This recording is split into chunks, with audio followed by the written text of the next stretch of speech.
প্রবাসী টাকার মেশিন অচল হয়ে এইমাত্র গ্রামের বাড়িতে এসে উপস্থিত হলো।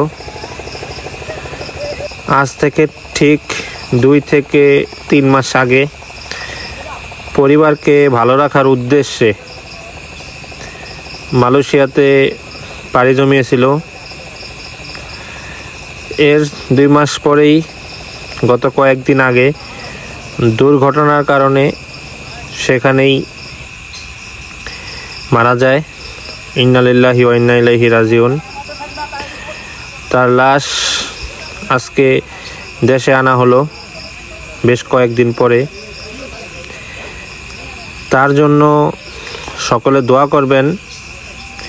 এলাকায় খুব পরিচিত একজন মুখ ছিল, সবার বাসায় যাতায়াত ছিল এবং খুব ভালো লোক ছিল। আল্লাহ পাক তাকে জান্নাতুল ফেরদাউস দান করুক। আল্লাহ পাক প্রবাসী সকল ভাইদেরকে সহি সালামতে রাখুক।